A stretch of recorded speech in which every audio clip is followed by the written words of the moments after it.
Good morning, everybody, and welcome to the Sunday edition of the Nigel Farage Show. It is, of course, Remembrance Sunday, and at 11 o'clock we will, with the rest of the nation, observe the 2-minute silence, and during the rest of that hour, I will play you some interviews that I took with veterans of conflicts from the Second World War to the present day. I was down outside Westminster Abbey for the Field of Remembrance ceremony, and I think you'll find some stunning interviews there. But I'll be asking you to tell me, what does Remembrance Day mean to you?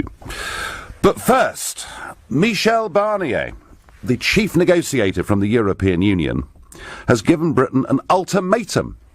We have 2 weeks to come up with the money to give Northern Ireland a completely separate, different arrangement to the rest of the United Kingdom. And if we don't do that, then at the 15th of December, when all the leaders of Europe meet, he will advise them that insufficient progress has been made and that we cannot move on to talk about trade. And all of this, as we've just passed the 500-day mark since we voted Brexit, and we have 500 days left to go until the end of March 2019. Now, clearly, from my point of view, this is wholly unacceptable. Why would you give away a vast sum of money? And we are talking something just over £50 billion. Why would you do that if you actually haven't got a promise of anything in return? And I have to say that I do find Michel Barnier, though personally always very polite, as a political operative, arrogant in the extreme. And I'll be telling you later on in the show about the response that I got on Friday. If you remember, I wrote to him last week to say, well, if you're going to meet Ken Clarke and Lord Adonis and Nick Clegg, and they're all coming to the Berlaymont to talk about Brexit, what about having a meeting with me, given that I lead the biggest delegation of British MEPs in Brussels and Strasbourg? And I'll tell you later on in the hour what his response is. But to begin, I want to try and remove us a bit from politics. I want to think about these negotiations. I want to think about Brexit from a business perspective, because virtually nobody involved in frontline British politics has ever been in business, has ever bought and sold a good, has ever taken a risk. Let's think about these negotiations from a purely business point of view. And I'm very fortunate that I've got a businessman coming on the line here who has done one or two things in his life. His name is Tim Martin. He's the chairman and founder of the pubs group Wetherspoon. Tim, good morning. Good morning. Now, during that referendum campaign, Tim, I think we shared a platform together down in Weymouth, and you were a believer that Brexit was the right thing for the country. 500 days in, do you have any regrets at all about that? I have none whatsoever, no. I'm convinced that Brexit will bring us more democracy. I hope we can save £200 million a week, and I hope we don't do a deal with the EU and submit to the pressure which you've mentioned, because, and I think this is the biggest dog which hasn't barked so far, if we don't sign a deal with the EU, the UK government has the power to abolish food tariffs which the EU charges on food imports from non-EU countries. Oh, Tim, this can't be right. I heard the boss of... No, you must have got this wrong, Tim. You've got some very good pubs, and I do enjoy one or two of them, but you must have this wrong, Tim, because everybody... I've heard Nick Clegg telling me. I've heard, who am I thinking of? Oh, Ken Clarke, of course. He's told us. And the boss of Sainsbury's and the CBI. They've all told us that food prices, Tim, will go through the roof. I'm afraid to say it's the biggest, let's put it this way, it's the biggest misapprehension in history, because the way it works is, and it's worth just explaining it in 1 minute, the way it works is, if there's no deal, we revert to World Trade Organization rules. Now, a lot of people honestly believe, even the excellent Andrew Neil, who does a politics program on television, believes if there's no deal, you revert to WTO rules, then tariffs apply. That's not correct. Parliament has the power then to eliminate food tariffs or any other tariffs it wants to, which automatically means there are no tariffs from the EU either. So the UK will then trade tariff-free with the world. Now, that will mean that food prices in the UK will come down. I was talking to Chuka Umunna yesterday, a Labour minister. Yep. He convinced me that he honestly believes that huge food tariffs will result if there's no deal. He's wrong about that, and I think that's the Parliament in all conscience then cannot vote if we leave the EU and there's no deal in March 2019 for higher food prices. The irony of all this is the great transitional deal, which the CBI says is necessary, and the other people you've mentioned say is necessary for the future of the country in order to avoid chaos, will actually mean that food prices are higher than if there's no deal. Yeah, that's a very interesting point that, frankly, Tim, almost nobody else is making. So that's very, very interesting, and I'd be fascinated to get some feedback from the public on that. But as a businessman, Tim, as a businessman, what would you do right now? You've got Monsieur Barnier literally giving us an ultimatum, saying to us, promise us 60 billion euros, allow Northern Ireland to effectively break, in many ways, from the United Kingdom. I mean, how would you respond to this 2-week ultimatum if you were in charge? I would say, look, Monsieur Barnier, you're a very personable sort of guy, and I don't want to fall out with you, and I don't want to fall out with people in the EU generally, the population of the EU, but you haven't been elected by anyone, nor has Mr. Juncker, and we can't submit your ultimatum. We'll be better off without a deal. And I'm sure your companies in the EU will want to trade with us. They trade with the rest of the world. And I'll say my company, Michelle Weatherspoon, is ready to leave the EU on Monday because there's been a big scare stories put up by the CBI that you need months of preparation or years of preparation. For 95% of companies, it's simply not true. There are one or two companies, Tim, who would suffer inconveniences if there were tariffs exporting into Europe, aren't there? That is true, yes, that is true. But I think that the amount of money saved by the public on imports, because we import far more than we export, means that the UK would be better off overall, and it can help those companies. But I just think the UK would be in such a powerful position because we import so much. They've got excellent businesses in the EU. We don't deny that. Because we import so much, just imagine what the public would do if if the EU unelected oligarchs charged us tariffs. When we weren't charging them tariffs, would French wine sales go up? No, I think people would be mad. Yeah. I completely understand that argument. Yeah. So, Tim, I've asked you what you'd say to Monsieur Barnier, and finally on this Sunday morning, I'm going to ask you, please give the Prime Minister a piece of advice. I'd say, Theresa, you're a very nice gal. You're in a very difficult position. I can see that, and everyone's telling you to do different things, but follow the advice of Timbo. And don't pay any money out, and persuade everyone else that World Trade Organization rules equals lower food prices. What a win for the UK.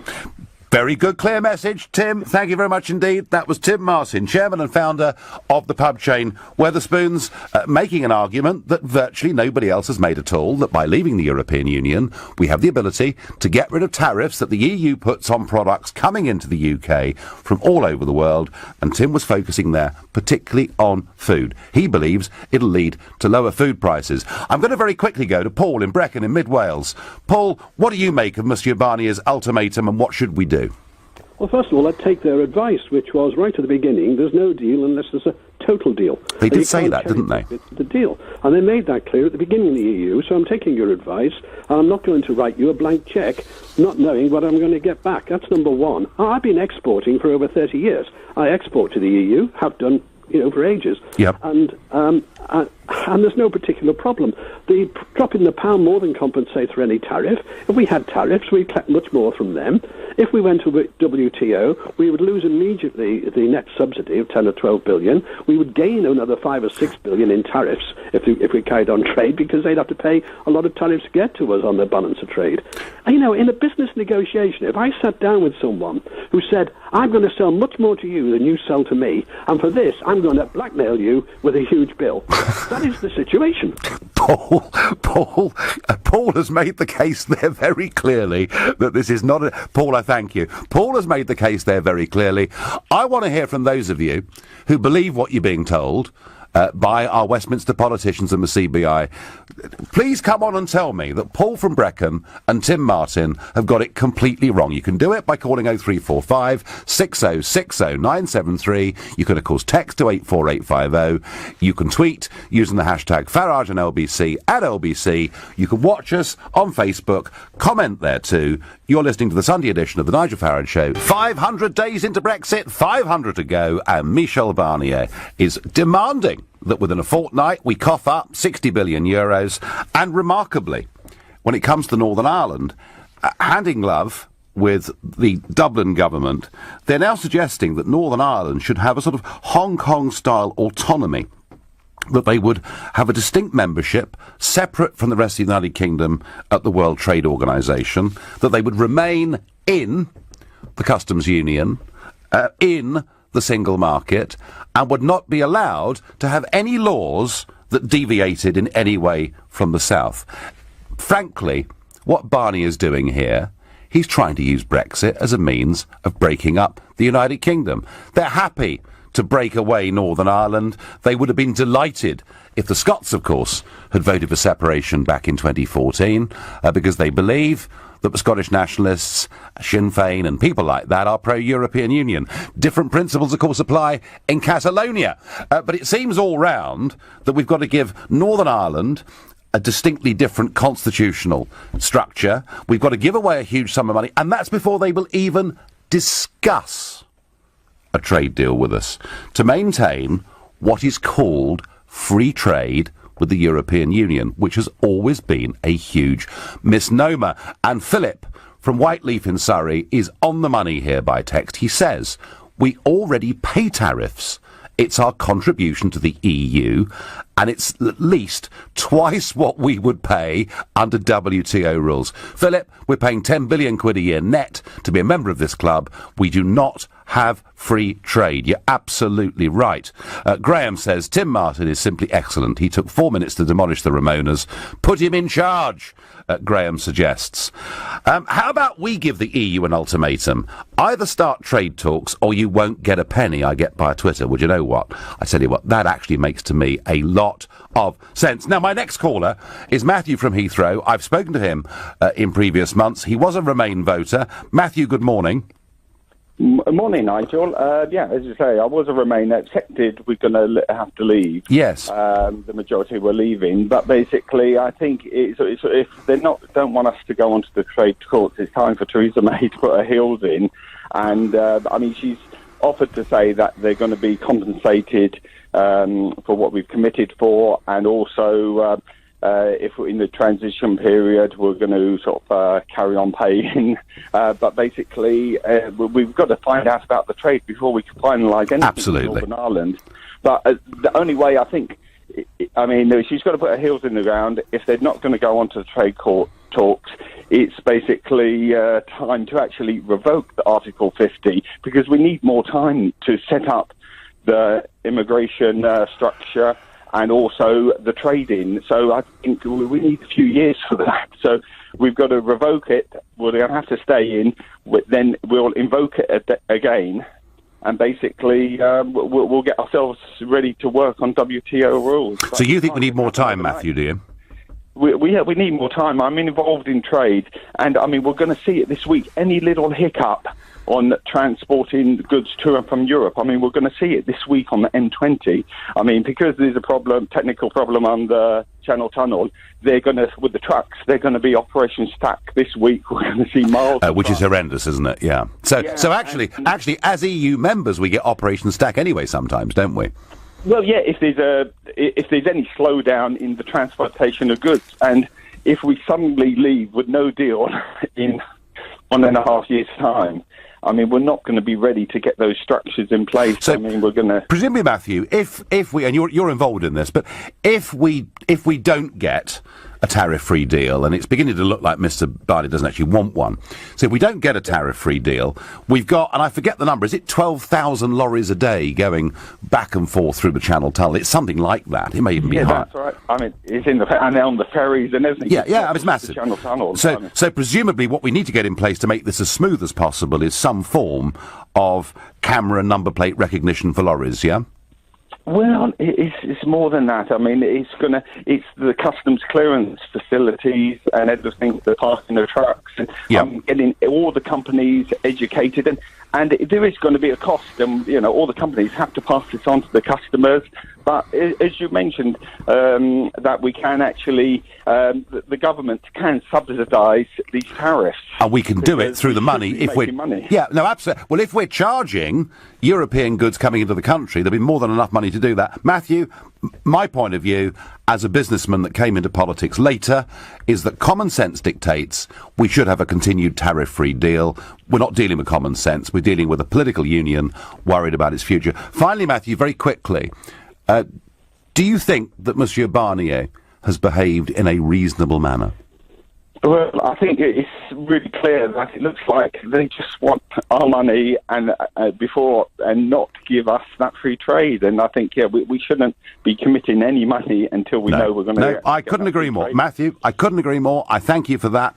I think Barnier's behaviour is wholly unreasonable. I mean, after all, you wouldn't sell your house and give someone the keys on the promise they'll tell you later how much they're going to pay you for it. It doesn't make any sense. Stuart on Facebook says the EU is just acting hard in an attempt to frighten us. Don't fall for it. Davy says, Monsieur Barnier should not underestimate the people of Northern Ireland. Does he really think he can tell people what to do? Davy, what he's doing with Northern Ireland is frankly outrageous. Jordan says the UK looks like a joke to the world right now. It's embarrassing. Well, that's not because we voted Brexit, Jordan. It's because our government seem to be having a bit of problem in implementing it. And another Stuart on Facebook says, how about give nothing and just let them keep the property assets we have an interest in? Well, that's true. And we've also got a share of the wine cellar, Stuart, presumably, which I'm told at the European Commission, they never invite me, but I'm told at the European Commission is terribly, terribly good. Oh, and I forgot. There's the 9 billion sterling investment in the European Investment Bank as well. I'm asked here on Twitter by Chris, what would you do about Northern Ireland? Chris, I would say to Southern Ireland, to ERA, you need us very, very badly. I mean, certainly in terms of agriculture, something like 40% of Irish meat production comes into the United Kingdom. And a tariff regime on agricultural produce could potentially hurt Ireland very, very badly. Ireland should be the ones, above all, pushing in Brussels for a simple tariff-free deal. And yet, no country in the European Union has yes men of the calibre of those in Dublin. Whenever they're asked to jump how high, whether it's to do with the euro or whatever it is, they always do as they're told. So we're probably going to finish up, Chris, with a tariff, sadly, with some form of tariff regime between the north and the south. And that will mean that we will have to have minimum number plate recognition. There will have to be a customs border of some kind. That is not the same as returning to the bad old days, and I'd rather we didn't need to have it at all. And don't forget, when it comes to people moving north and south, we won't need to check individuals. Why? Firstly, Ireland's not in Schengen, and secondly, we've had a common travel area since 1921. It isn't simple, Chris, but if we had a tariff-free deal, boy, it would be simple.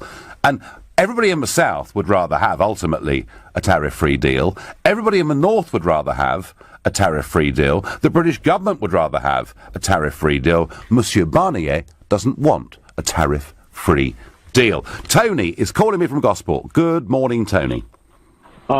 Morning, Nigel. I've wanted this day for so long. I'm a family man, don't get time to listen to as much in the way of politics as I would normally get a chance to. Yeah. I have to say, when you're going to get somebody on who's a Ramoniac like me, you always have to have a wonderful monologue about how we're all off our nuts, and isn't it going to be easy to do this? No, Tony, I've never ever said you're all off your nuts, ever. I've never ever said that, and I do understand, Tony, there are people who want a United States of Europe and want Britain to be part of that, a province of that, call it what you will. I've always recognised that as an intellectually honest position. What I hate are people like Nick Clegg who tell me, don't worry, it's not really about political union. That's what really upsets me, Tony.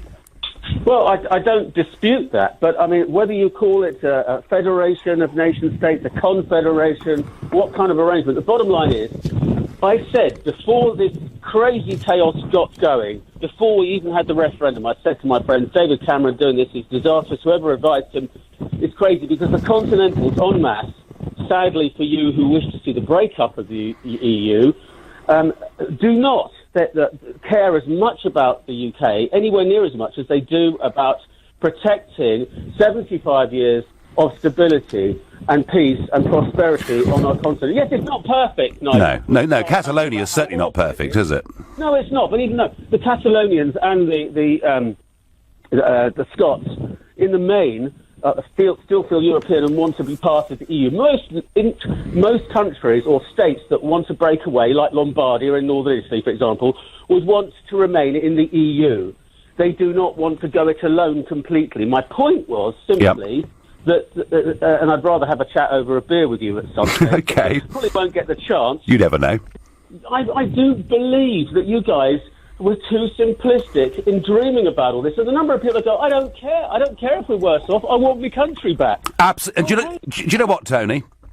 Ultimately, you can make arguments about money, whether it's positive or negative. You can talk about tariffs or non-tariffs. Ultimately, Tony, we voted to break free a political union and to govern our own country. I'd love to have longer with you, but sadly, I've got to go because it's 10:30 and it's time for the news. Mrs May went to Florence to give her big EU renegotiation speech, and do you know what she did? She blinked.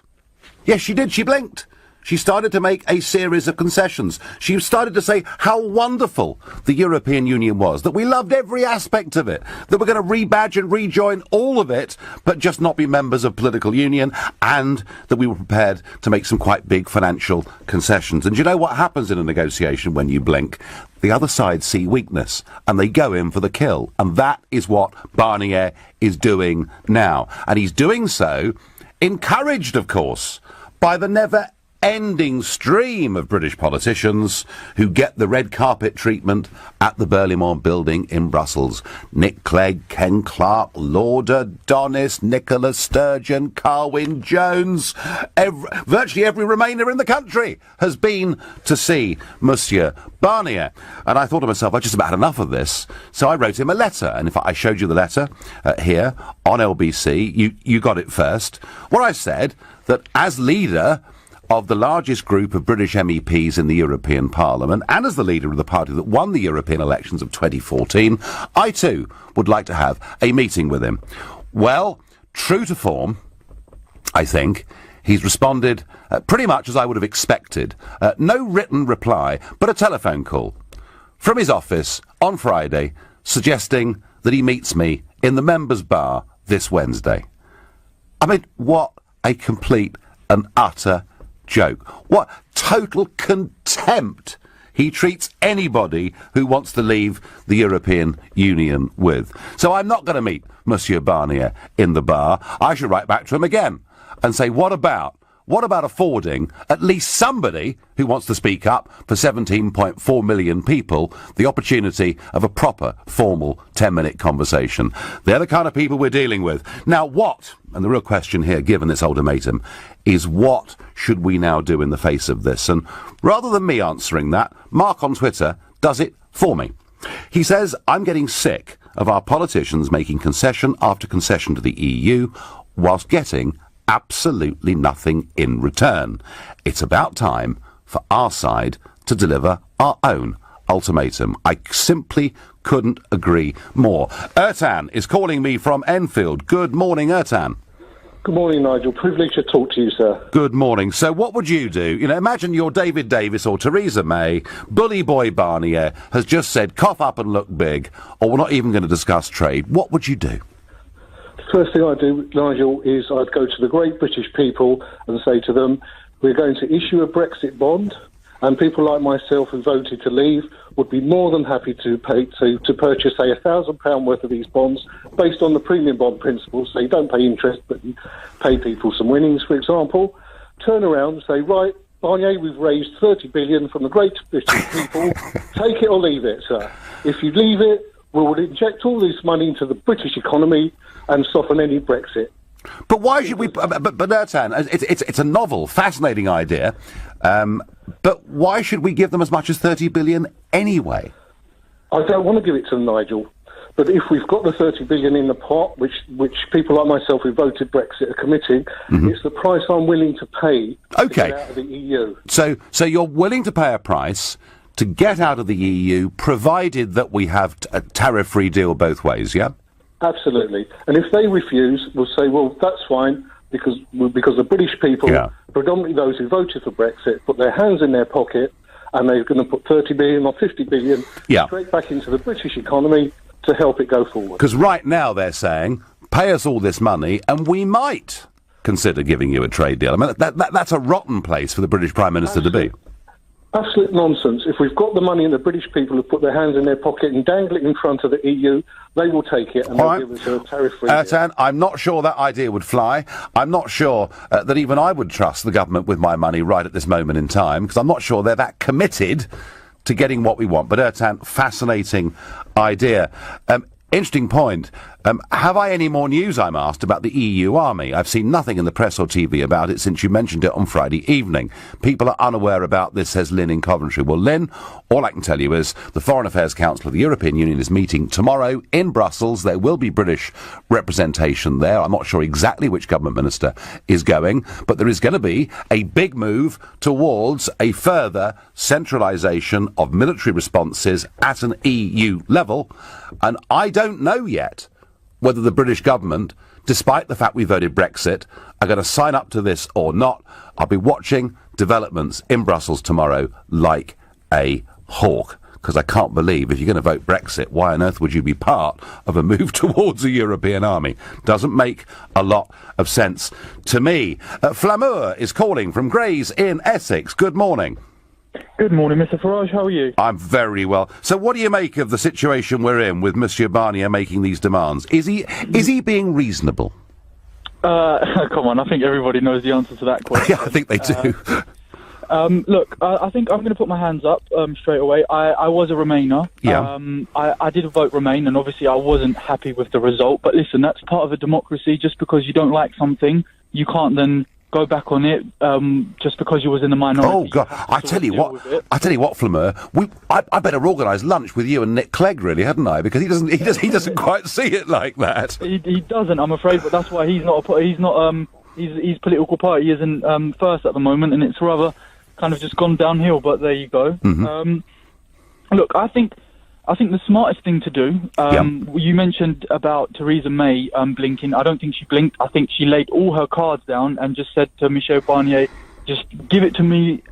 Just rinse me in front of my whole country and just take everything away from me. She shouldn't have made the speech the way she did. It's good that she made a speech, but I think what she was talking about and kind of sucking up to all the EU bureaucrats just completely blew us out of the water. They've basically got everything under their control. I think the best thing to do is to potentially revoke Article 50 and become a very difficult member for the EU to the point where they're forced to give us some sort of deal, where we just veto everything, whatever it be, from fisheries to an EU army, whatever it is. Well, I think you'll find, Flamur, I think we're sort of beyond that now, because for example, take fisheries. When the fisheries councils meet in future, we're not going to be in the room, because we are withdrawing. So we've got this amazing situation where next month the quotas, the pathetic quotas that the UK fleet are allowed to catch in our own waters, will be decided on without us even having a vote or being in the room. No, that's right. And you see, that's the problem when you've got politicians such as Theresa May, who I think her main worry is holding on to her own seat and her own power within the Tories, rather than actually putting a good proposal down for her population. I think her own seat is pretty safe out there in Maidenhead, but I would put it to you, the problem with Theresa May is she's trying to appease both wings of her party at the same time, her divided party, her divided cabinet, and she's fearful of striking out firmly and really doing something. Now, I know that there's going to be a vote on Tuesday about saying we will actually leave the European Union, at the end of March 2019, but frankly, and unless we know whether we're still part of the single market, how long transition is, it doesn't mean very much. Flimmer, I'd put it to you, there is a genuine lack of leadership in this country. We look weak, and Barnier is taking advantage of that. Yeah, I think I totally agree with you, and I also would like to agree with you when you mentioned about how the main focus is on what Theresa May or Jeremy Corbyn is doing, but then we're forgetting the legitimacy of again, I didn't vote UKIP either in the general election, but I think we have to acknowledge the legitimacy of people such as MEPs and the people who are representing those who voted to leave, because again, they were in the majority. So just because the politicians who are in power at the moment don't necessarily represent those who voted leave, we can't ignore those people and the people who they voted for. So I do agree with you. I think there's a lack of leadership. Yeah, there really is. From the main parties. I mean, you know this, as soon as you've got Theresa May doing deals with the DUP just to stay in power, I think that says it all, to be honest. Flimmer, you've said it all. Well done. Great call. And Flimmer, there's somebody who voted Remain but believes in democracy and thinks we should now get on with it and accepts that Monsieur Barnier is behaving very, very badly. You're listening to the Sunday edition of the Nigel Farage Show. Mrs May and David Davis face an ultimatum from Monsieur Barnier, the EU's chief negotiator. We've got to promise them a shed load of money, a completely different deal for Northern Ireland, and unless we do it all within a fortnight, there will be no talk about trade at the December the 15th summit of European leaders. In fact, we'll have to wait until next March to have this conversation, by which time Article 50 will effectively be running out. He thinks he's got us on the run, and that is because the Prime Minister blinked in her speech in Florence. We look weak, and they genuinely in Brussels don't think there are any circumstances in which we'd leave without a deal. They don't believe a no-deal scenario is possible, and by the way, there is no such thing as a no-deal, because if we don't have a deal with the European Union, we will have a deal on WTO rules, which is how most trade around the rest of the world is conducted. Duncan says, right, here's the plan. Tell them we intend to pay them 20 quid, but reduce it by 50p each day until they accept it. Sorted, says Duncan. Andrew in Docklands is calling me. Good morning, Andrew. So, come on, Monsieur Barnier's ultimatum, put yourself in the shoes of the British government. What do you say? Well, I think she's on the same side as Michel Barnier, so I don't think she's on our side. She should pay them absolutely nothing, and as you've said, and I think everybody sensible has said, walk away, deal with World Trade Organization rules, and let's call their bluff. Basically, they seem to be soaring through the very thin branch they're sitting on at the moment. Yes, I mean, I have to say that to do that, the difficulty, of course, with doing that for the Prime Minister is that she doesn't think she'd get the support of Parliament if she did so.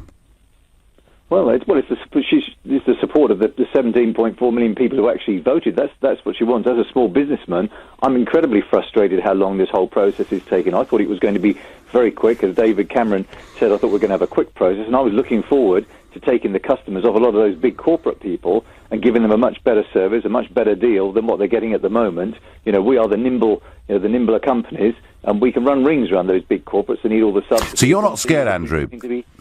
As a businessman, you're not scared at all then about leaving the European Union? You see it as an opportunity? I can't wait for it. It's been absolutely terrible. I was burning more, Nigel, 25 years ago through my business. We got halved during the crash, and I was earning more 25 years ago, and I had the choice, of flats and houses I could have bought back then. Now it's an impossibility. And why, Andrew? Why does Brexit help your business? Explain.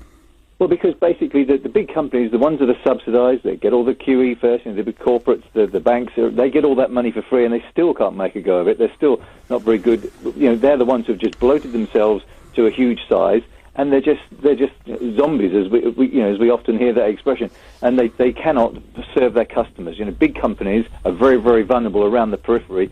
nimbler competition, and that's what we want. Okay, so is your message, Andrew, to the British government, just get on with it? Absolutely. Get on with it. Get out. Get on with it. Get out, says Andrew from Dockland, small businessman.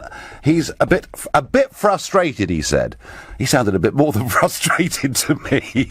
Alex is calling from Camden. Alex, good morning. Morning, Nigel.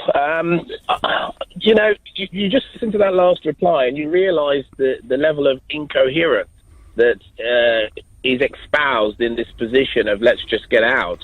Well, Alex, be fair. Alex, be fair to businessmen like Andrew. You know, it's worth remembering that over 80% of the British economy doesn't involve international trade of any kind at all.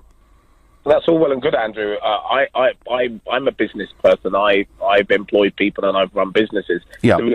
When you are looking at something as intricate and as delicate as the British economy, you have to look at its diversification. So, with all due respect to your last caller, it's a lot bigger than him, and he may think he can make some headway from larger businesses that are doing better than him, but it's a lot bigger than that. And I think you've been talking a lot about the WTO, Nigel, this morning, and you've been given a lot of inaccuracies to the British public, and I have to correct you. Well, I've said very little. Actually, Alex, to be honest, I've said very little. I've listened to businessman and Tim Martin speaking this morning. I know, but you haven't corrected them, Nigel. You've been talking utter rubbish. Look, really? The Independent newspaper. Cheaper food, Alex. Well, that's the point I'm addressing. I heard that discussion about cheaper food. The Independent newspaper, which is independent, come off it. Well, it's more independent than people on one side or the other. Go on. Ridiculous debate. What they did was to look at the various sectors and how those sectors would be affected by Brexit. And I've got an open mind on this, Nigel. If you're going to do Brexit, doesn't mean it has to be done badly. Sure.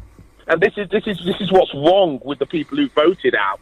Is so many of them are so dogmatic about it that they don't even want to do it right.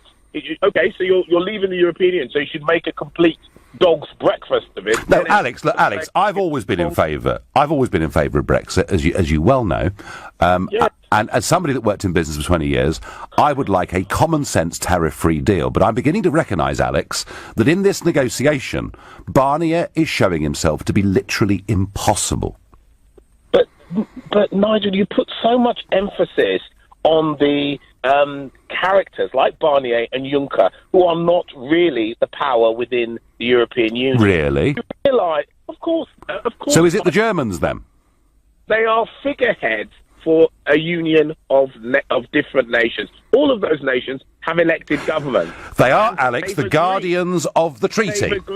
They are the guardians of the treaty, Nigel, to which member states have signed up and are subjugated by. Nigel, you know what? I haven't had the chance to speak to you on the radio before, but I'm glad I have today, because you need to be put in your place about the misconceptions you put around. Alex, do you understand? Do you understand, Alex? This is a treaty-based organisation. I do, Nigel. Do you understand that? And do you realise... I completely understand, Alex, that there is legal supremacy, and it's in Brussels, and it's managed by the commissioners. Over what, Nigel? Over what? Trade policy. Legislation. You've been misleading workers' rights to make them think... Yes, good thing too. So we shouldn't be sovereign. It's not about not being sovereign. We wrote most of those laws that we are following in the EU. But we can't. We wrote most of them. But Alex, we can't change them. But you've misled the... We can't change them. Oh, of course, the British Civil Service are more than capable of writing bad law. Alex, we are leaving. Do you accept that? I don't, actually. All right. I looked at the headlines on Friday, Nigel, and do you know what I thought? I thought Theresa May's government is about to collapse. Alex, you may well be right. Thank you. You may well be right, in the sense that Theresa May's government's about to collapse. As 11 o'clock approaches, let's hear the words of an Afghanistan veteran.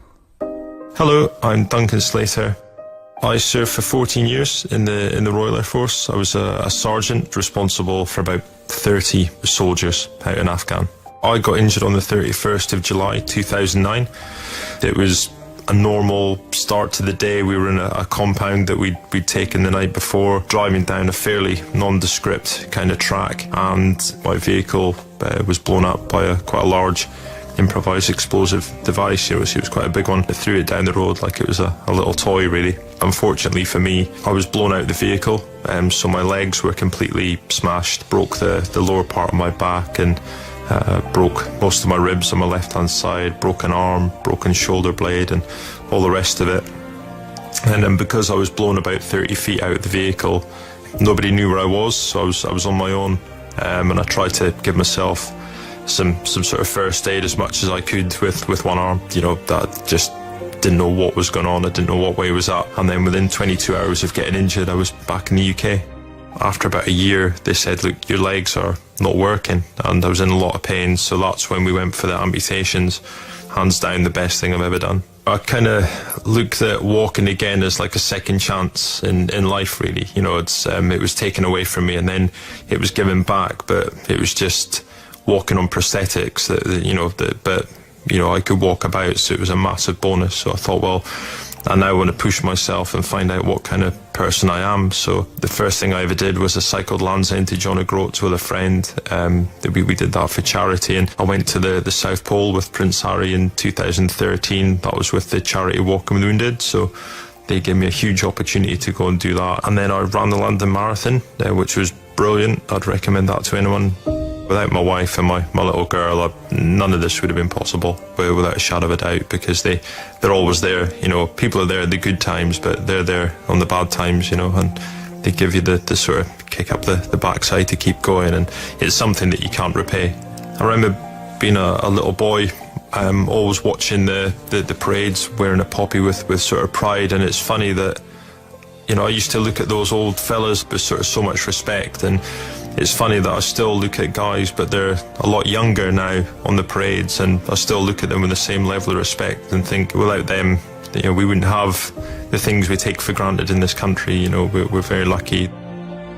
It's really important for everyone to take 2 minutes out of their day. 2 minutes is nothing, is it? You can't even make a cup of tea in 2 minutes. Just to set that time aside, just to have a little bit of reflection on what people have done and what people are doing still.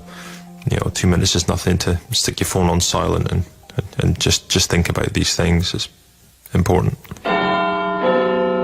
It's just approaching 11 o'clock on Remembrance Sunday. It's a moment, a chance for all of us across the nation to come together, to remember, to reflect and honour all of those who have sacrificed themselves to secure and protect our freedom. With a 2 minute silence. Thank you.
That was a 2-minute silence on Remembrance Sunday, honouring all of those who have suffered or died in war. You're listening to LBC. Let's get the news now with Thomas Watts. From Global's newsroom, millions of people have observed 2-minute silence to mark Remembrance Sunday. It's 99 years and a day since the end of the First World War. These veterans on Whitehall have told LBC how they spend the moment of silence. Yeah, lots of friends and colleagues and grandparents that served in the Navy. So yeah, and just reflect on everybody who served. I think about the colleagues that I lost in Northern Ireland, that I worked with. Many people, all soldiers. In my opinion, all soldiers are brothers. We all work together. All the people that have fallen from the wars and from recent conflicts. They shall grow not old, as we that are left grow old. Age shall not weary them, nor the years condemn. At the going down of the sun, and in the morning, we will remember them. That is the exhortation that is being heard this morning at literally thousands of services that are taking place right across this country. And of course the central act is the one taking place at the Cenotaph, where the Queen today, aged 91, is not laying a wreath but watching on from a balcony, and Prince Charles in fact laid the first wreath on behalf of the nation. It is the Royal British Legion, of course, that are in charge of organising that ceremony. And earlier this morning I spoke to Bob Gamble, OBE, who is the commemorative events lead for the British Legion, and I began by asking him how the Legion started. The Royal British Legion's formation was, in essence, a product of so many people at the end of the First World War came back, soldiers, unemployed, poor, injured, families that had gone through fairly tough times, as you can imagine. Soldiers' widows on peanut wage, on peanut pensions, and an organisation built around communities that looked after them, and they all amalgamated by 1921 into the Royal British Legion as we know it today. And I remember when I was young that in the middle of the poppy it used to say the Hague Fund. So Douglas Haig, who many in revisionist history have been taught about in a very negative way, but isn't it true to say he played quite a positive role in the early days of this?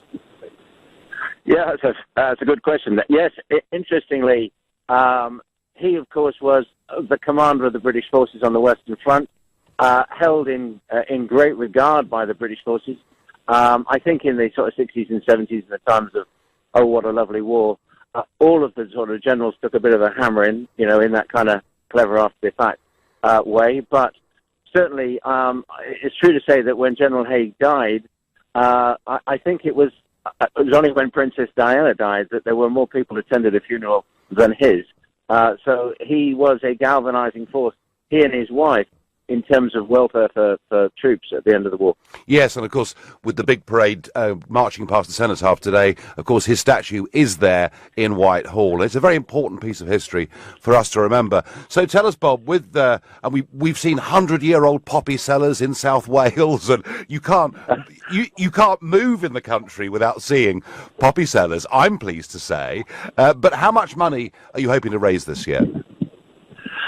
The target we set ourselves for the poppy appeal is £47 million, which is, a huge amount of money, and we raise it because we have over 400,000 poppy sellers, volunteers that go out on our behalf, and all of that poppy appeal money is then used for looking after those who have served, those are serving, and their families, and it's hugely gratifying that year on year we just seem to continue to be amazed at the generosity and the warmth that the British people have, and the volunteers that go out on our behalf to help raise money through the poppy appeal. It's quite a humbling experience as an ex-soldier to see all of this going on year on year.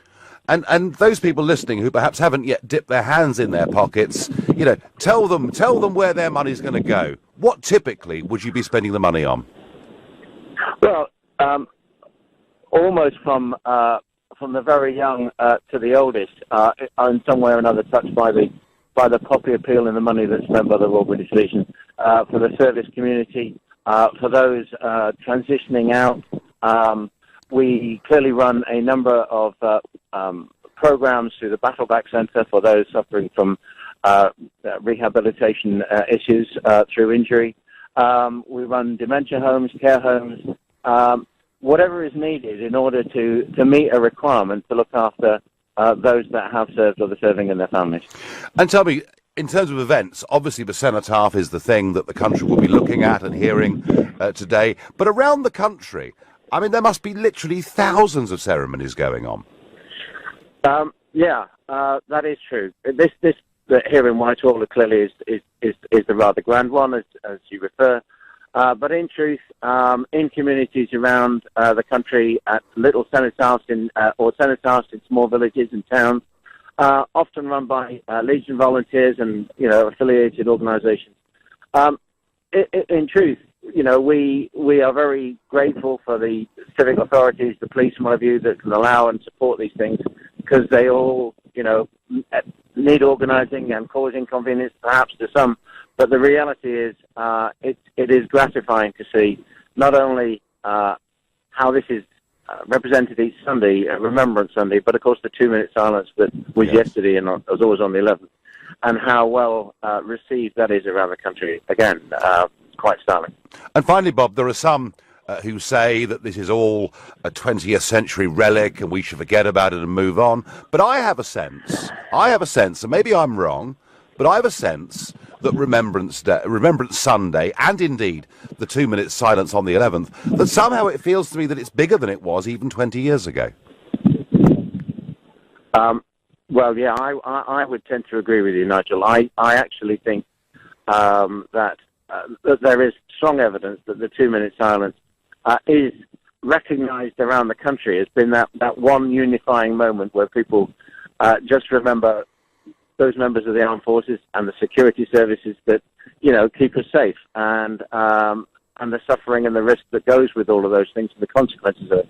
I agree with you. I actually think people are more aware of that moment, that they just think about what other people do on their behalf in order we have the freedoms we have. Yeah, absolutely. Bob, thank you very much indeed for joining us. That was Bob Gamble, OBE, Commemorative Events Lead for the Royal British Legion, and I'm wishing you well for everything today.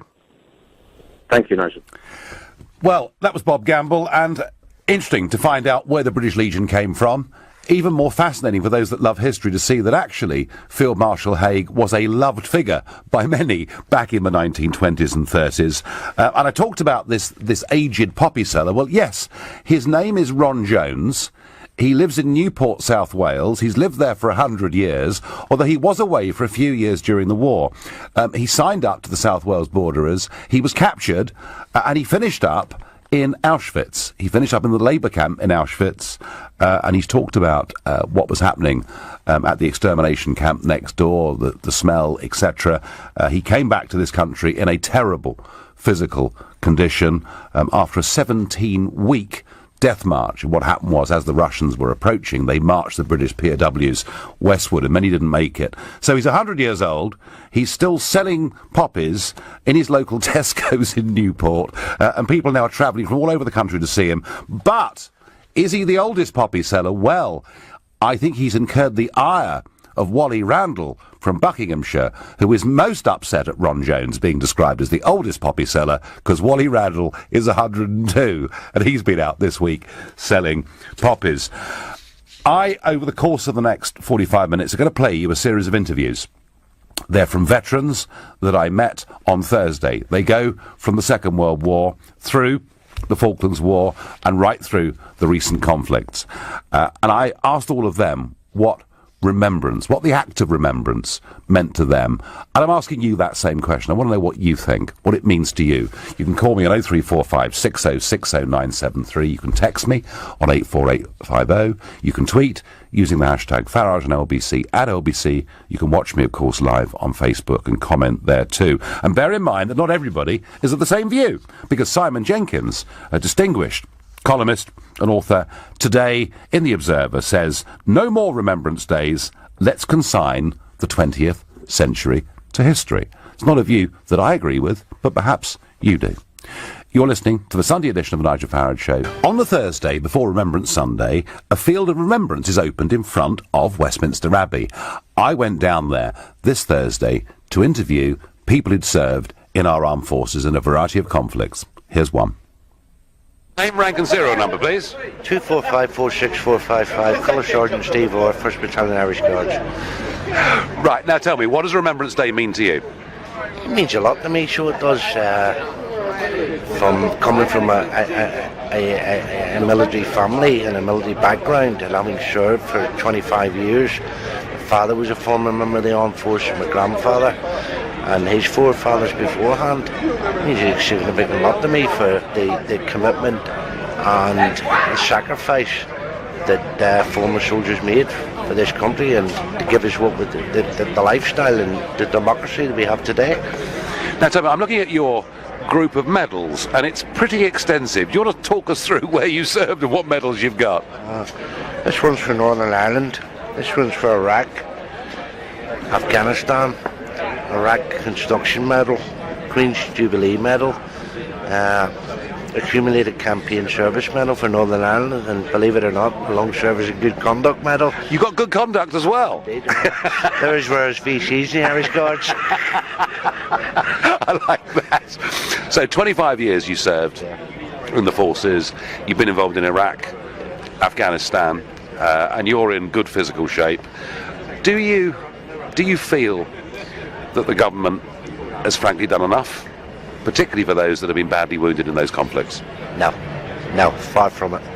They need to be doing a lot more to support those poor men and women, you know, that sacrificed a lot of commitment, and the families went out there, you know, the wives back home, the young children back home, husbands coming home maimed. There's nothing, and you hear about it all the time in the news, and unfortunately the media are capitalising on it and exposing the weaknesses of the government. And the Royal British Legion, because this is their time of the year when they try and bring the service that all you guys have given to the country to the fore in order to raise money to help veterans and to help veterans' families. Tell us how you feel about the Royal British Legion. Royal British Legion, I'm a big fan of the Royal British Legion, so I am. Their advertisement campaign, I think they could do a little bit more to promote it more within the younger generation of the United Kingdom.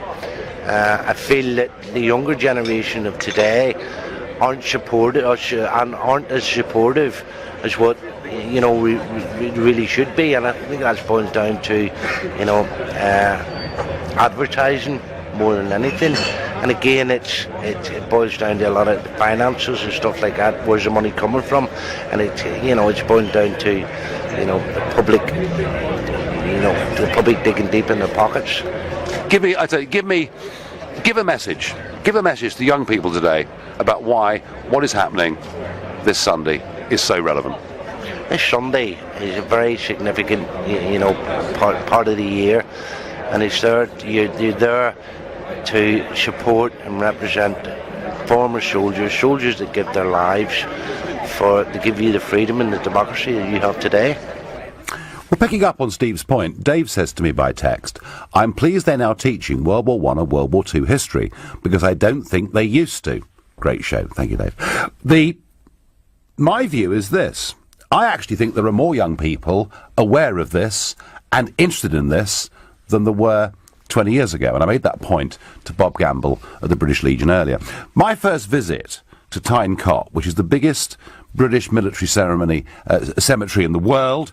It is just beneath the Passchendaele Ridge. I'm wearing the Passchendaele poppy today. That cemetery, when I first went there in 1986, there was a parking space at the front for half a dozen cars, and invariably there was plenty of room to park. The last time I went there, it was in February, albeit it was half-term.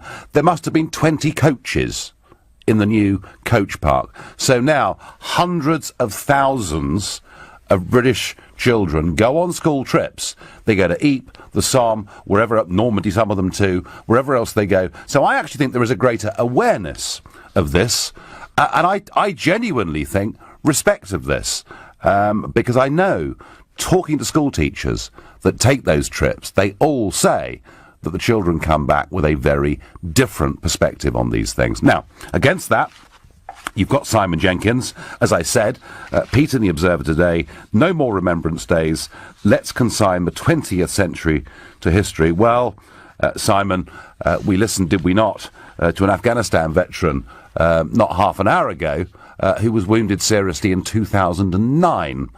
So this is very much going on into the 21st century as well. I've also seen some polling saying that a significant number of young people, whilst they may be aware of what these events are, don't respect them. I guess there have always been two points of view, but I'm asking you, what does the act of remembrance mean to you? Remembrance Sunday means the freedom our parents and grandparents fought for over 2 world wars, is what I get by text. Anne from Nuneaton is a caller on this subject. Anne, hello. Hello, Nigel. Good morning. Good morning. So what does this day mean to you, Anne? Well, it's my birthday. Is it? What, the 12th of November, yeah? No, it's the 11th. Oh, right, so the 11th is your birthday. Right, well, that's a very special day then for you, isn't it? So it's always been a special time of reflection for me, because I realised, and I got very interested in our troops and the sacrifices they make for us. And it's always been a special day. I feel kind of like honoured to be born on that Okay. day. Because, and isn't it true that the silence now that is observed by so many people on November the 11th, and not just Remembrance Sunday, that silence, as I understand it, Anne, before World War II, the country would stop on the 11th at 11 o'clock. And then during the 40s, 50s, 60s, 70s, 80s, we sort of confined that to Remembrance Sunday. It's just in the last few years where the 11th itself has become super special again, isn't it? Yes, it is. It's a very special day to me, obviously. I feel privileged to have been born on that day, a day when we remember those who have sacrificed. I feel kind of like privileged to be... I mean, I'm sure there must be thousands of people who are born on the 11th, but that's what it means But to you, it's a very special day. Anne, I thank you very... No, I thank you very much indeed for that. Karen says, no Remembrance Day. That's an insult to everyone that has died. Well, I knew that Simon Jenkins' article would provoke strong opinions, but I'm keen to hear from people also who think Jenkins is right. And I remember, at school, late 70s, early 80s, people suggesting actually the time had come to forget about it all, to put it in the past. But I think actually there are more of us turning out at these ceremonies now than when I was young. Giles is calling from West Drayton. What does it mean to you, Giles? Well, a significant amount. My mother was born during the beginning of the First World War and lost both her godfathers very, very quickly. Most of her uncles and a lot of her cousins. And so the very first day poppies were ever sold, she and her mother were selling them on Twickenham Bridge in 1921. That was 21, was it, Giles? Yes, they didn't sell them immediately after the war. 1921 was when they first started selling them. Yes. They were actually made... They were silk poppies the very first year. Yep. And my mother was left on her own, aged 6 3/4, and her mother went off to get some crepe paper because they were selling out like hotcakes. And they raised an enormous amount of money that first year. Yep. Significantly more than they ever expected. And did she go on, Giles, selling poppies through her life? She's still selling them this week. What? She's still alive and still hang on. I'm trying to do the arithmetic here, Giles. So how old is your mum? She's going to be 103 on the 1st of January. 103. So she's out there at 102 selling poppies, and she's been out there since 90. Not every single year. There's a few gaps, but still selling them. Giles, have you been in touch with the Royal British Legion about this? She's in the book. They did a 90th anniversary celebration book. Right. Towards the back of that book, she gets 2 pages. Wow. And it's when she was a little bit older than when she was actually selling poppies, because we didn't have a photograph of when she was selling poppies. Now, she must be, Giles. She must be the only person alive who was selling poppies. Poppies on the first official. Because I know that after 1918 there were some sort of unofficial poppies that people made. But you said 1921 is when it formally starts. She must be the only person alive doing it. Goodness gracious me. As far as we know, yes. The British Legion invited her to the service quite a few years ago now. Yes. And she was invited to 10 Downing Street as a thank you on the 90th year, which is, 7 years ago now, I think. That is but they haven't capitalised. They haven't capitalised on her very much. Well, I find it bizarre. Because she's not an official poppy seller signed up to the British Legion. She's just well, I tell you what, Giles. Collect a tray. And I tell you what, Giles. We'll make sure because I've played some interviews already. I've got more to come, but we'll make sure, Giles, next year that LBC does a proper, long, in-depth interview with her to find out exactly what the mood in Britain was like back in 1921 when poppies were being sold, and when memories must have been very, very, very raw indeed. Giles, amazing phone call. Please give our absolute best to Rosemary. Well, wasn't that a truly incredible story? You're listening to the Sunday edition of the Nigel Farage Show. My next interviewee was a Falkland Islands veteran. Could I please have your name, rank and serial number? Right, Nigel, my name is Robert Lawrence. I was a lieutenant in the Scots Guards, leaving as a captain. I was injured in the Falkland Islands conflict, where I led the final attack on Mount Tumbledown. My serial number is 508365. My guardsman's number was 2446915. I recall very well standing in chambers full of tear gas, taking my respirator off and quoting that number. Well, clearly that left a very big impression. And tell me, what does Remembrance Day mean to you? Well, for all of us, it's about the history and the remembrance of the people that went before us. My regiment was formed on the 14th of March 1642. We have a lot of history. I personally fought in 1982 and was injured badly with a 7.62 round to the head, which I was very lucky to live through. So remembrance to me is about literally regathering as a band of brothers and recalling all those that cannot be with us, all those who, like myself, have lived with injuries and pay a great deal of debt. It's our time to be together as a band of brothers, whereas in fact most of the work that needs to be done these days is for the families, because it's the families that pay for what we as young men are happy to go and do. We return, and we return obviously with experiences and issues, to a country that's not these days aware of it. We're very much in the background, and this is a day where we can put on our medals and be seen. In the early days, we wore uniform when we walked out. In the early days, men joined the national service, and everyone had brothers and fathers and uncles in the military. Now we don't. Since the days of the Northern Ireland bombings by the Provisional IRA, we don't walk out in uniform anymore. We're not seen. We're a large proportion of this country's population. We put a lot into it. We're very happy to do so. It's our choice. But this is one of the few occasions when we can stand proud, hold our heads high, and say hello to each other. And the Royal British Legion, I mean, clearly every year they launch a very big campaign to try and make the whole general public understand what the implications of war are. And I think your point, that it isn't just the veterans themselves and people like yourself who are badly injured, it is about the families who are left to pick up the pieces. How do you feel about the Royal British Legion and their campaign? Well, the Royal British Legion is a brilliant organisation that's gone on for a very long time, and that's where its strength is. It's very difficult. The charitable organisations are, of course, like everything else these days, completely controlled by bureaucracy. And when they are set up, they have to lay down the laws of who they're going to help. So Help for Heroes, which has done a fantastic job in raising the profile and maybe even encouraging politicians to help assist us and back us because it might win them votes. In fact, they cannot help anyone prior to 9/11. These are issues, these are problems that we have more troops, ex-servicemen in prison, ex-servicemen on the streets, ex-servicemen committing suicide. These charities, if they can stand proud and help, then it's of enormous benefit. Yes, and there are other charities too, of course, that do try and help with this work.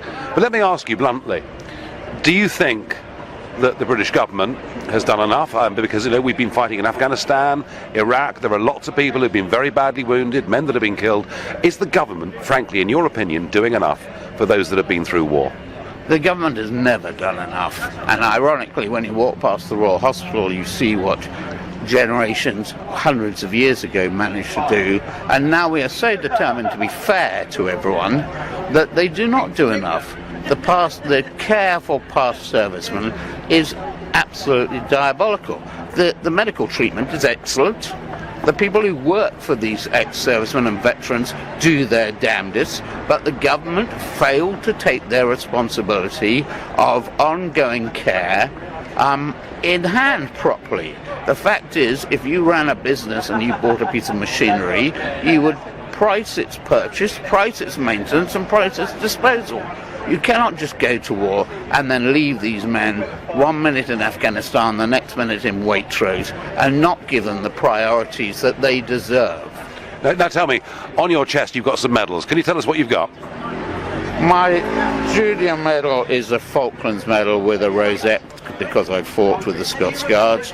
My centre medal is from when I served in West Belfast and Falls Road, and I won a military cross on the action on Mount Tambledown. My biggest pride is from the fact that in my platoon there were also 2 military medals and a mentioned dispatches. There aren't many people around today wearing military crosses, so it's quite a sight to see you here with it. And following the Falklands War, there was a little bit of sort of Hollywood-type drama about your story. Tell us about that. I basically returned determined to talk about what we did and what we had done and what we faced on our return. After the Second World War, after the First World War, even after Korea, enormous numbers of people had their families involved. Everybody knew what was going on. We have this great idea that no one ever spoke about what happened. It's just rubbish. They spoke to each other constantly. I, returning as a soldier from the Falklands in '82, met many people who'd served in the Second World War. It ended 15 years before I was born in 1960, but they spoke to me about it. The reason they don't speak to people about it in general is because people cannot understand what they've gone through. So I came back determined to talk about it, and even more determined to point out the lack of care, the lack of continuity, the lack of assistance. We had what we believed was a military covenant. In fact, we didn't have a military covenant. We do not have any rights as returning soldiers. Who do you go to? You go to the Ministry of Defence. They say our job is to run a standing army, to protect our country. You go to the National Health Service. They say our job is to keep our country well. Who do you go to as a returning soldier? Where is the Minister for Veterans? Yeah, well, I'm afraid we're very behind many other Commonwealth countries in this. And tell us about the dramatisation of your action in the Falklands. Well, Colin Firth portrayed me in a movie made by the BBC called Tumbledown in 1988. It caused an enormous amount of furore, mainly because of the complete paranoia, it would seem, held by our leaders then. Our leaders now don't even have the strength to have paranoia, to be honest. But in those days, they were paranoid enough to try and control, which was stupid. I mean, the bottom line is the journalists in the Falklands were held back and told not to cross a line and keep back and keep quiet. The Americans soon discovered if you put them embedded with the troops, they came back blown away by what they saw these young men and women doing. And where will you spend this Sunday? I will spend this Sunday probably around here. I won't attempt to march on Whitehall at the Cenotaph because of my injury, and the crowds are just too much for that. So hopefully I will see you at the Westminster Arms for another pint night. There's almost no doubt about it. Robert, thank you very much. Not at all. Well, tremendous sense of pride there in what he'd done. Miraculously lucky to have lived. But clearly a feeling, and I get this from nearly all of these veterans, a feeling that perhaps somehow we're just as a country not quite doing enough to look after those modern warriors who are coming back so seriously wounded. So what does Remembrance Day mean to you? Ron in Hounslow, good morning. Hi, Nigel. Well, as I said to your researcher, back in the 1960s, early 60s, when I was a young lad, I actually used to help my grandfather make poppies He was wounded in the Somme battle, lost a leg. Yeah. He used to make them, and I used to put them on the cards and put them in the boxes. So where was this? Was this somewhere in Richmond, was it, or...? No, this was...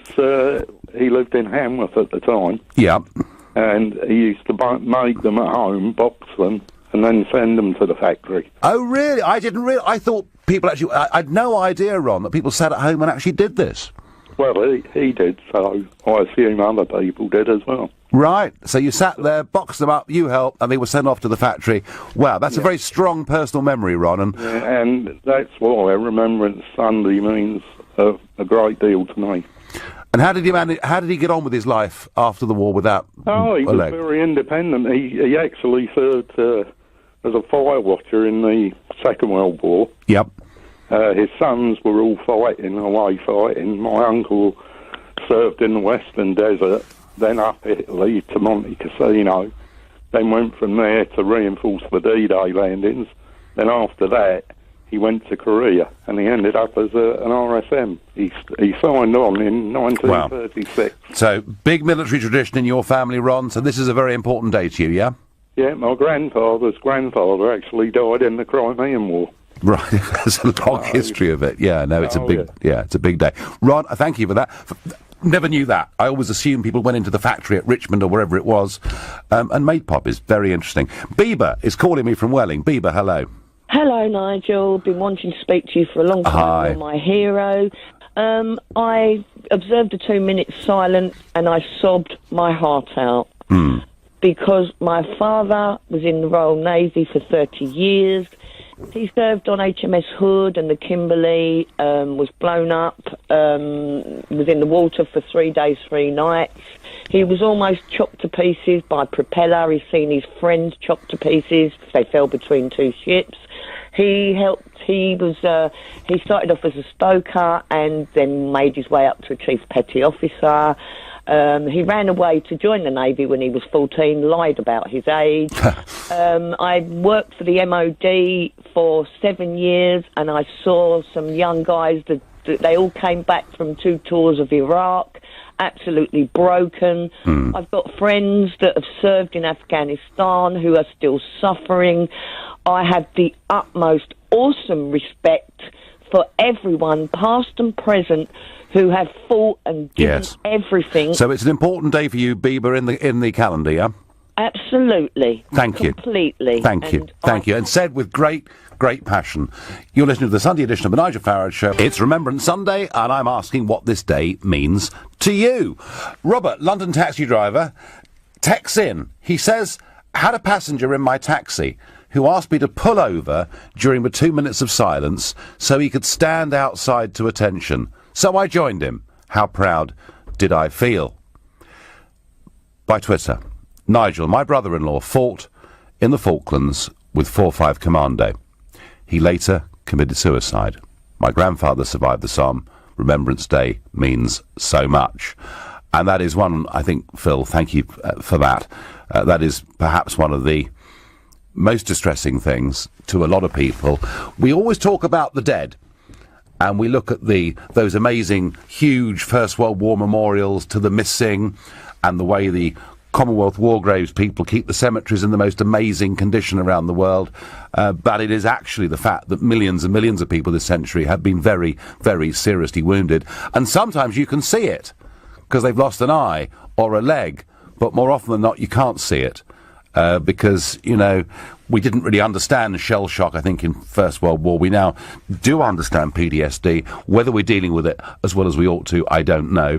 But when you get a message like that somebody who'd served with 4-5 Commando in the Falklands later committed suicide, it is desperately, desperately sad. Shirley is calling me from Windsor. Shirley, what does this day mean to you? It was the day that my dad and mum got married. Right.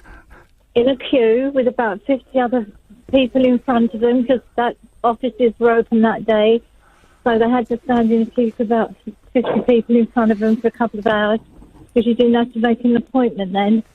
What year was that, Shirley? 1940, 1940, I think it was.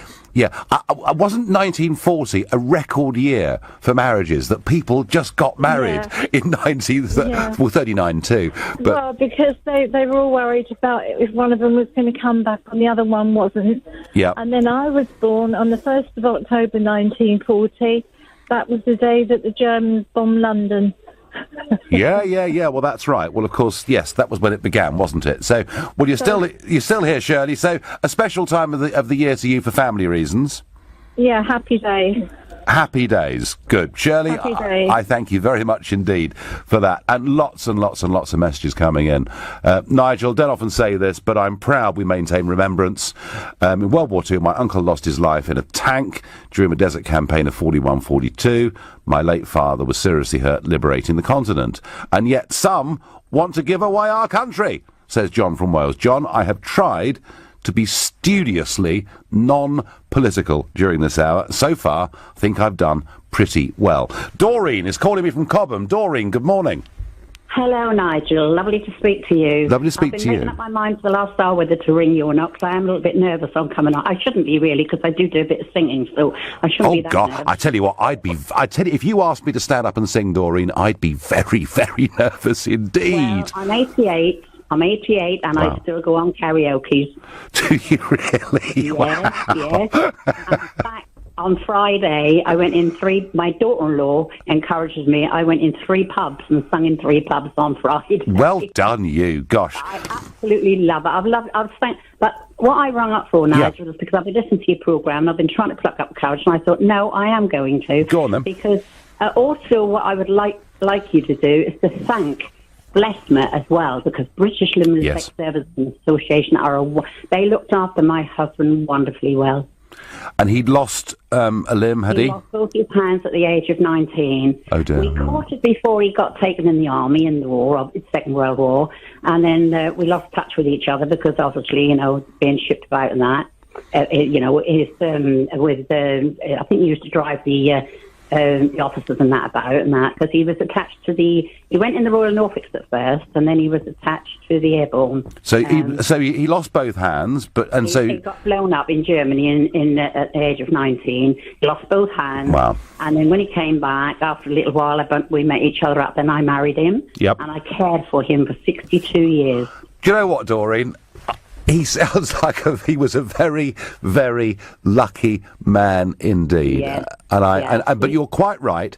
There's the Royal British Legion, but let's mention Blesma. Let's mention all the other charities that do such great work. Doreen, Doreen, thank you so much. And the last veteran I interviewed on Friday was a World War II veteran. Name, rank, serial number. 1475467 sharp.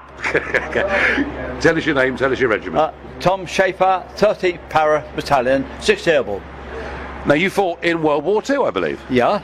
I missed Normandy. My first was the Battle of the Ardennes. We didn't fly over because the weather was so snow, fog, the lot. So we went over by ship. And I was reinforcements to the Battle of the Ardennes, where our battalion lost 61 bods in one village. When you look back, I mean, because remember, a lot of the people listening to this will have been born in the 1990s, and some of them since the year 2000. Yeah. And I'm talking to you, and you were born back in the 1920s, and so for a younger audience listening to you, you are like a little piece, very active little piece of living history. Yeah. But when you've fought and seen men around you killed and injured, do you look back on all of that? Does this Sunday make you very thoughtful about the past? It does. It does. The thousands we lost in the First World War and the Second World War, we're still doing it now. In Europe, we're still doing it now. We are England. We're not bloody Europe. We're England. We're different. Pounds and pence and weights and measures. We're different. We are England. Well, it's a bit difficult for me. I can't disagree with a single word of that. But we've met over the years a few times now. Yes. And whenever I meet you, you've got a very jolly, demeanour. Yeah. You like a little glass of beer here and there. I do. I like it. Yeah. Is there any bit of you, when you look back at it all, and the sacrifice that was made by your generation in a huge way, was it all worth it? Of course. Yeah, of course. And now we're in a battle now with Europe. We are England. We are England. Nothing else but England. Well, I tell you what, I can't disagree with a single word of that. Well, there you are. That was Parachute Regiment veteran Tom Schaefer, who was, and he wasn't actually at the Abbey. I did meet him at a public house round the corner. But what a larger-than-life character, and ending a very serious subject on perhaps a slightly happier note. He's in his 90s. He is happy. He's jolly. He realises that what he did in World War II came at a massive sacrifice and a price to those around him. But he believes it was worth it. Worth it because it meant we were a free country, a country of liberty, a country of free speech, which of course is why LBC exists as a radio station. You've been listening to the Nigel Farage Show.